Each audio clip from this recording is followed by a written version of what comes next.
بسم اللہ والصلاة والسلام علی رسول اللہ۔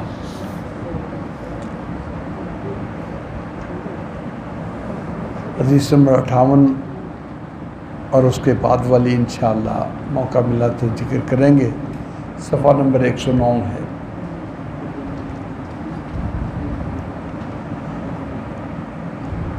الحمدللہ وسلام علی عبادہ الذین اصطفیٰ، اشہد ان لا الہ الا اللہ وحدہ لا شریک لہ واشہد ان محمدا عبدہ ورسولہ۔ اللہم صلی علی محمد وعلی آل محمد کما صلیت علی ابراہیم وعلی آل ابراہیم انک حمید مجید۔ اللہم بارک علی محمد وعلی آل محمد کما بارکت علی ابراہیم وعلی آل ابراہیم انک حمید مجید۔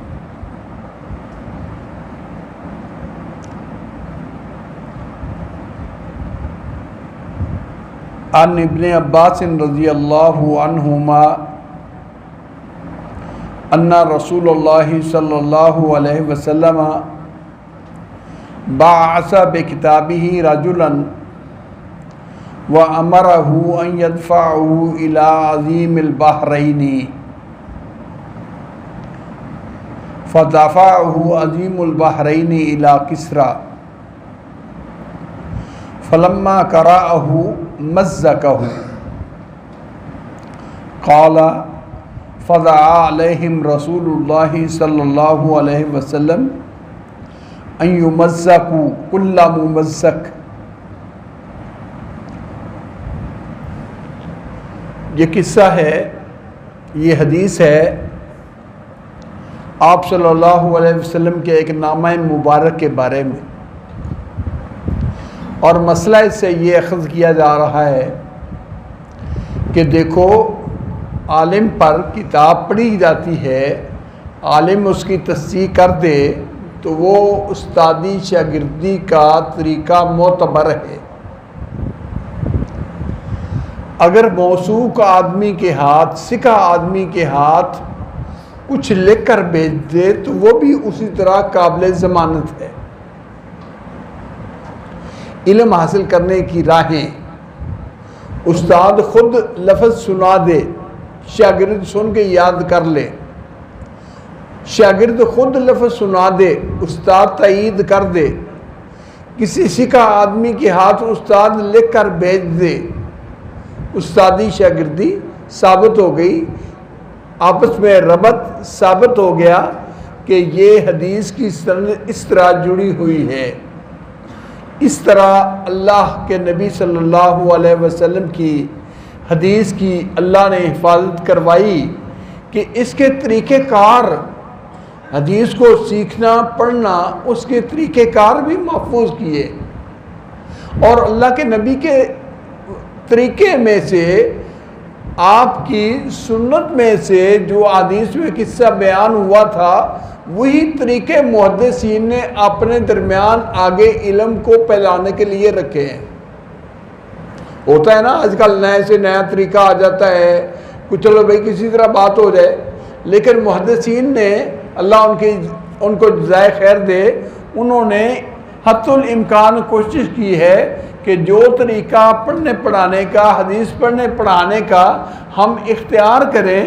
اس کا وجود، اس کا طریقہ نبی صلی اللہ علیہ وسلم سے ثابت ہو۔ اگر آپ سے ثابت ہے تو اس طریقے پر پیچھے محدث کا حدثنا کہہ کے بیان کرنا، وہ بھی حدیث بیان کی کہ یا رسول اللہ حدثنا، ہمیں بیان کر دو کہ وہ کون سا درخت ہے۔ اب پھر اس کے بعد مختلف انداز میں کہ ایک آدمی آیا، اس نے آ کے اپنے مسئلے پیش کیے، آقا علیہ السلام نے تصدیق کر دی۔ آج خط و کتابت کے ذریعے علم کا طریقہ، اس کا ذکر ہے۔ حضرت ابن عباس، حضرت عبداللہ ابن عباس رضی اللہ تعالیٰ عنہ جہاں بھی ابن عباس نام نہ ہے، حالانکہ عباس کے بیٹے کئی ہیں، لیکن مراد حضرت عبداللہ بن عباس ہوں گے یا دوسرے کسی بیٹے کا نام ہوگا۔ حضرت عبداللہ ابن عباس مفسر قرآن وہ بیان کرتے ہیں کہ آپ صلی اللہ علیہ وسلم نے ایک آدمی کو بھیجا، بعثا بے کتابی ہی رجلاً، اپنا خط دے کر آپ نے ایک آدمی کو بھیجا، وَأَمَرَهُ أَن يَدْفَعُهُ إِلَىٰ عَظِيمِ الْبَحْرَيْنِ، اور اسے یہ ذمہ داری لگائی، اسے یہ آرڈر دیا، حکم دیا کہ اس خط کو بحرین کے گورنر کو جا کے دے تاکہ وہ کسریٰ کو پیش کرے، کیونکہ بڑے بادشاہوں تک پہنچنے کے لیے یہ طریقہ ہوتا تھا، براہ راست بڑوں کے پاس خط نہیں جاتے تھے، ان کے کسی وزیر کے ساتھ، گورنر کے ساتھ رابطہ کر کے ان کو خط پہنچایا جاتا، وہ آگے بڑے بادشاہ کو دے دیتا تھا۔ ایسے ہی ہوا کہ آپ صلی اللہ علیہ وسلم نے کسریٰ کے نام خط لکھا تھا اور بھیجا آپ نے بحرین کے بادشاہ گورنر کو کہ وہ اس کو دو اور وہ آگے کسریٰ کو دے۔ چنانچہ اس نے ایسا ہی کیا، بادشاہ کا خط تھا، گورنر کے پاس پہنچا، گورنر نے اسی طرح امانت سے خط آگے پہنچا دیا۔ فَلَمَّا قَرَأَهُ مَزَّقَهُ، جب اس کسریٰ ظالم نے اللہ کے رسول صلی اللہ علیہ وسلم کا خط پڑھا تو غصے میں اپنے سے باہر ہو گیا اور نامہ کو چاک کر دیا، خط پھاڑ دیا، آپ کے خط کو پھاڑ دیا، توہین کی آپ کے خط کی۔ فَلَمَّا قَرَأَهُ مَزَّقَهُ قَالَ فَدَعَا عَلَيْهِمْ، اس خط کے پھاڑنے کے صدمے میں رسول اللہ صلی اللہ علیہ وسلم نے ان کی بادشاہی کے خلاف بد دعا کی۔ پیچھے ہم نے کیسر کا ذکر پڑھا ہے، شاہ روم کا، اس نے خط پھاڑا نہیں، احترام کیا تھا، لیکن اس کسریٰ ظالم نے آپ کے خط کو پھاڑا اور توہین کی تو آپ نے ان کے اوپر بد دعا کی، ان کے لیے بد دعا کی۔ یمزقوا کل ممزق، کہ ان کی بادشاہی ریزہ ریزہ ہو جائے، ہر طرح ریزہ ریزہ ہونا، ٹوٹ جائے، مکمل طور پر ٹوٹ جانا۔ تو ایسا ہوا، اللہ کے رسول صلی اللہ علیہ وسلم کی اس بد دعا کے نتیجے میں کسریٰ کی بادشاہی تباہ ہوئی۔ اس کا ذکر اپنی جگہ پر، لیکن ہمارے سب کا حصہ یہ ہے کہ کسی کو خط لکھ کے بھیجنا، اس کو اپنے مدعا سے آگاہ کرنا، اپنی بات اس کو بتانا، اگر موثوق ہاتھوں کے ساتھ اس تک پہنچ جائے تو وہ بات قابل اعتبار ہوتی ہے۔ دیکھو آقا علیہ السلام نے اپنی نبوت اور رسالت کا پیغام بھیجنا تھا کسریٰ تک، تو ذریعہ کیا بنایا؟ خط کا۔ معلوم ہوا خط و کتابت کے ذریعے، لکھنے کے ذریعے آپ کی بات دوسرے تک پہنچ جاتی ہے۔ اور دوسری بات یہ کہ نبی اکرم صلی اللہ علیہ وسلم کی آخری زندگی میں جب خط و کتابت کا سلسلہ ہوا تو دین کے اور بھی احکام لکھ کر بھیجے جانے لگے۔ یہ آج کل جو عام لوگوں کے اندر بات پھیلائی گئی ہے کہ جی حدیثیں 200 سال بعد لکھی گئی، 300 سال بعد لکھی گئی، ان کا اعتبار نہیں، یہ صرف اللہ کے دین میں شک ڈالنے کے لیے ظالموں نے اپنی طرف سے بات کی ہے۔ حالانکہ آقا علیہ السلام کے زمانے میں آخری عمر میں جب لکھنے پڑھنے کے وسائل اللہ نے وافر کر دیے تو آپ صلی اللہ علیہ وسلم اس پر لکھتے تھے، لکھواتے تھے اور روانہ کرتے تھے۔ یہ متعدد گواہیاں اس کی موجود ہیں۔ حضرت عبداللہ بن عمر بن عاص رضی اللہ تعالیٰ عنہ کا حدیث لکھنا تو ثابت ہے، آپ کے نامہ مبارک مختلف بادشاہوں کے نام یہ لکھنے ثابت ہیں۔ آپ نے حجۃ الوداع کا خطبہ دیا اور خطبہ وہ بڑا جامع ہے، آج تک انسانی حقوق کا اس سے بڑھ کر کوئی خطبہ نہیں ہوا۔ انسانی حقوق کا سب سے جامع تصور نبی صلی اللہ علیہ وسلم نے حجۃ الوداع میں دیا ہے، جس میں آپ نے کالے گورے عربی اجمی سب کو یکساں شمار کیا ہے، انسانیت کو انسانیت کے ناقے دیکھا ہے، اور سود اور دوسری چیزیں جو ظلم و زیادتی کی تھیں ان کو ختم کیا۔ یمن کا آیا ہوا ایک بادشاہ کہنے لگا یا رسول اللہ آپ کا یہ خطبہ مبارک بڑا جامع ہے، اگر مجھے لکھوا دو۔ تو آپ صلی اللہ علیہ وسلم نے آرڈر دیا اکتبوا لأبی شاہ، یہ اس ابو شاہ کو بادشاہ کو یمن کے بادشاہ کو لکھ کر دے دو۔ تو انہوں نے اللہ کے نبی کا خطبہ ان کو حجۃ الوداع والا لکھ کر دے دیا۔ اسی طرح عمر بن حزم کا ایک خط ہے، نبی صلی اللہ علیہ وسلم نے اپنی وفات سے پہلے زکوٰۃ کے مسائل لکھوا کر مختلف جگہوں میں بھیجے تھے، اور ادھر بھی بھیجا ان کے قوم اور قبیلے کی طرف بھی،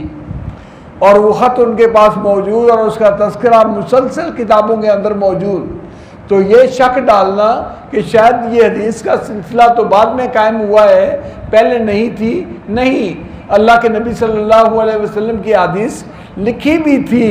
زبانی سینوں میں یاد بھی تھی، حفظ بھی کی تھی،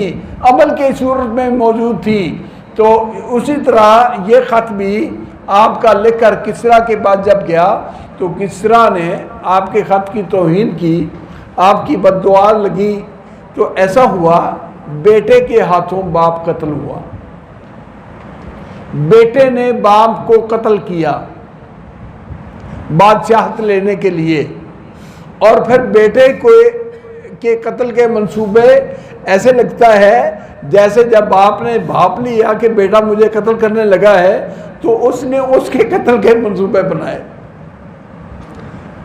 کہتے ہیں اس نے اس کے قتل کے منصوبے بنائے، حتیٰ کہ چند ہی دنوں کے بعد بیٹا بھی مر گیا، اور ان کے خاندان میں کوئی آدمی تخت سنبھالنے والا موجود نہیں تھا، گدی پر بیٹھنے والا کوئی موجود نہیں تھا۔ تو انہوں نے کہا بادشاہ کے گھر سے بادشاہت نکل جائے، یہ کیسے؟ انہوں نے کہا چلو اس کی بیٹی کو اپنا بادشاہ بنا لیتے ہیں، جس طرح ہمارے جاہل لوگ کرتے ہیں کہ خلافت میں مرد عورت کا فرق نہیں رکھتے، حالانکہ اس میں فرق ہے۔ عورتوں کا کام پردے میں ہے، جو کام پردے سے کیے جا سکتے ہیں وہ حکومت میں بھی ادا کیے جا سکتے ہیں، جہاں پردہ اور محفوظ طریقہ نہیں ہے وہ حکومت کے اندر بھی عورت کا کارکردگی اور عورت کا آنا جائز نہیں ہے۔ جب انہوں نے بیٹی کو اپنا تخت سونپ دیا تو آپ صلی اللہ علیہ وسلم نے فرمایا لن یفلح قوم ولوا امرهم امرأة، جس قوم نے اپنا معاملہ عورت کے ہاتھ سونپ دیا کبھی بھی وہ قوم ترقی نہیں کرتی، کبھی بھی وہ تو قوم فلاح نہیں پائے گی۔ تو چند ہی وقت ہوا کہ وہ بادشاہت پوری کی پوری، حالانکہ دو ہی بادشاہوں کے تصور تھے، ایک کیسر اور ایک کسریٰ، تو اللہ کے نبی کی بد دعا کے اثر میں چند سالوں کے اندر ان کا نام و وجود ختم ہو گیا۔ کسریٰ کی بادشاہی ختم ہوئی جو انہوں نے آپ کے نامہ مبارک کی توہین کی تھی۔ اس لیے ایک تو علم کا یہ باب، علم کا یہ طریقہ ہمیں پتہ چلا کہ لکھ کر بھیجنے جانے کے ذریعے بھی جو اگر قابل موثوق ہو، سکا ہو خط، تو وہ قابل اعتبار ہوتا ہے۔ دوسری حدیث بھی اسی کا ہی ایک حصہ ہے، جس کے راوی حضرت انس رضی اللہ تعالیٰ عنہ ہیں۔ حضرت انس اور عبداللہ ابن عباس کا تذکرہ پچھلے سبقوں میں الحمدللہ بڑی تفصیل سے ہوا ہے۔ وہ یہ کہ رسول اللہ صلی اللہ علیہ وسلم نے جب خط لکھنے بادشاہوں کے نام شروع کیے کہ آپ کو بتایا گیا یا رسول اللہ جو بادشاہ ہیں نا وہ سرکاری خط اس وقت تک نہیں اس کو اہمیت دیتے، اس کو پڑھتے نہیں جب تک اس کے اوپر مہر نہ لگی ہو۔ مہر شدہ خط ہو تو پھر پڑھتے ہیں، اگر اس طرح اوپن خط جائے تو وہ پڑھتے نہیں۔ تو اس ضرورت کو پورا کرنے کے لیے آقا علیہ السلام نے اپنی مہر مبارک بھی بنوائی اور مہر کے اوپر اپنا نام کنہ کیا، لکھا محمد رسول اللہ، اور اس میں بھی ادب کا بڑا پہلو سامنے رکھا، محمد سب سے پہلی لائن میں اور درمیان والی لائن میں رسول، اور سب سے اونچا لفظ اللہ، محمد رسول اللہ۔ یہ اس نقش کی آپ نے انگوٹھی بنوائی جو آپ زیب تن کرتے تھے، پہنتے تھے، اور جب کبھی مور لگانے کی ضرورت ہوتی تو اسی انگوٹھی کو اتار کے اس کے ذریعے وہ مہر لگا دیتے تھے، خط ذمہ داری والا بن جاتا تھا، ذمہ دار کا بن جاتا تھا، مہر والا بن جاتا تھا۔ حضرت انس کہتے ہیں رضی اللہ تعالیٰ عنہ، کتب النبی صلی اللہ علیہ وسلم کتابا، اللہ کے نبی نے خط لکھا، او ارادہ ان یکتبا، یا خط لکھنے کا ارادہ فرمایا، فقیل لہ انہم لا یقرؤون کتابا الا مختوما، آپ کو کہا گیا کہ وہ لوگ بادشاہ وہ اس وقت خط نہیں پڑھتے جب تک اس کے اوپر مہر نہ لگی ہو۔ فاتخذ خاتما من فضہ، آپ نے چاندی کی انگوٹھی بنوائی، چاندی کی انگوٹھی، نقشہ محمد رسول اللہ، اس کے اوپر نقش بنا ہوا تھا، نمونہ بنا ہوا تھا محمد رسول اللہ، 3 لائنوں میں، جس طرح آج کل آپ کے نامہ مبارک چھپے ہوئے دستاویز ہمارے سامنے آتی ہیں تو وہاں بھی ہمیں دیکھنے میں زیارت کے لیے ملتا ہے کہ آپ کی مہر مبارک اس طرح بنی ہوتی تھی، محمد رسول اللہ،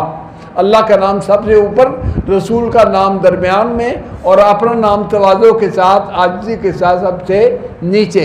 ادب و احترام آپ کے لہجے میں، آپ کے عمل میں، آپ کی تحریر میں،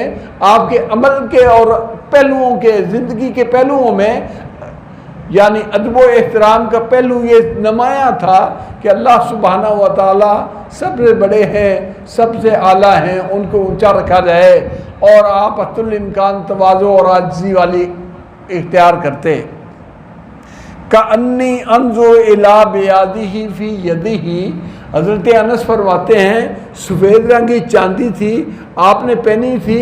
گویا کہ ایسا ہے وہ منظر اب بھی میری آنکھوں میں یاد ہے کہ میں دیکھ رہا ہوں نبی صلی اللہ علیہ وسلم کے ہاتھ میں وہ انگوٹھی، یعنی منظر کشی کرنے کے لیے حضرت انس فرماتے ہیں کہ وہ منظر کشی ایسی ہے کہ گویا کہ آپ کی پہنی ہوئی انگوٹھی، اس کی وہ رنگت ہاتھ کے اندر، وہ اب میری آنکھوں کے اندر ہے، میں دیکھ رہا ہوں۔ یعنی بیان کرتے ہوئے اتنا زیادہ پکا کہ وہ کہتے ہیں کہ وہ نقشہ پورے انگوٹھی کا وہ حلیہ وہ اب بھی گویا کہ میری آنکھوں میں ہے۔ تو اللہ کے نبی صلی اللہ علیہ وسلم نے ضرورت کے مطابق خط کو، صرف یہ نہیں بھئی اگر وہ نہیں کرتے ہم نہیں کرتے، نہیں، اپنی بات آسانی کے ساتھ پہنچانے کے لیے ان کا ایک مطالبہ تھا کہ غیر ختم شدہ غیر مہر والا خط پڑھتے نہیں، آپ نے فرمایا ٹھیک ہے میں مہر لگا دیتا ہوں۔ آپ صلی اللہ علیہ وسلم معاملات کے اندر آسانی کرنے والے تھے، مشکلات پیدا کرنے والے نہ تھے، اور حدیث پاک میں آتا ہے آپ کی تواضع اور عاجزی کا یہ علم تھا کہ انگوٹھی کو پھیر کے اس ناک والا حصہ اندر کر لیتے، ہاتھ کے اندر کر لیتے، اور اگر کبھی بیت الخلاء جانا ہوتا تو آپ انگوٹھی اتار کے جاتے، آپ انگوٹھی اتار کے جاتے، اللہ کے نام کے احترام کی وجہ سے وہ انگوٹھی اتار دیتے، اور آپ کی انگوٹھی کا نام پہلی سطر محمد، دوسری سطر رسول، تیسری سطر اللہ، یہ تعظیم کا ہمیں سبق دینے والا ہے۔ جو ہم 2 چیزوں کو برابر کر دیتے ہیں یہ ادب و احترام نہیں ہوتا۔ ادب و احترام وہ ہے جو آقا علیہ السلام کے عمل سے ہمیں ثابت ہوتا ہے کہ اللہ رب العزت کا نام، اللہ کی کتاب یا اور چیز، جب بھی کوئی ترتیب ہو اللہ کا نام سب سے اوپر، اللہ کا نام سب سے اوپر، یہ ترتیب، یہ ادب، یہ احترام ہمیں کرنا چاہیے۔ اللہ توفیق دے۔ وآخر دعوانا ان الحمد للہ رب العالمین بغیل جلال وجہک وعظیم سلطانک۔ اللہم صلی علی محمد وعلی آل محمد کما صلیت علی ابراہیم وعلی آل ابراہیم انک حمید مجید۔ اللہم بارک علی محمد وعلی آل محمد کما بارکت علی ابراہیم وعلی آل ابراہیم انک حمید مجید۔ ہمارے بھائی سہیل صاحب آج تشریف لائے ہیں، اللہ ان کی والدہ کو بخشش فرمائے۔ جملہ مسلمان جو ایمان والے توحید والے فوت ہوئے ہیں، اللہ سب کی بخشش فرمائے۔ اللہ بھائی سہیل کو بھی اور ان کے رشتہ داروں کو بھی صبر جمیل عطا فرمائے اور یہ اپنی والدہ کے لیے صدقہ جاریہ بنے۔ اللہم اغفر للمؤمنین والمؤمنات والمسلمین والمسلمات الاحیاء منہم والاموات۔ اللہم اغفر لجمیع موتانا وموتى المسلمین الذین شہدوا لک بالوحدانیہ وبنبیک بالرسالہ وماتوا علی ذلک۔ اللہم اغفر لهم وارحمهم انک انت الغفور الرحیم۔ اللہم اغفر لهم وارحمهم انک انت الغفور الرحیم۔ اللہم اشفنا واشف مرضانا ومرضى المسلمین۔ اذهب الباس رب الناس واشف انت الشافی لا شفاء الا شفاؤک شفاء لا یغادر سقما۔ یا شافی الامراض اشفنا واشف مرضانا ومرضى المسلمین۔ یا قاضی الحاجات اقض حاجاتنا وحاجات المسلمین۔ ربنا آتنا فی الدنیا حسنہ وفی الآخرۃ حسنۃ وقنا عذاب النار۔ ربنا تقبل منا انک انت السمیع العلیم وتب علینا انک انت التواب الرحیم۔ وصلی اللہ تعالی علی خیر خلقہ محمد آلہ وصحبہ واہل بیتہ وذریتہ اجمعین۔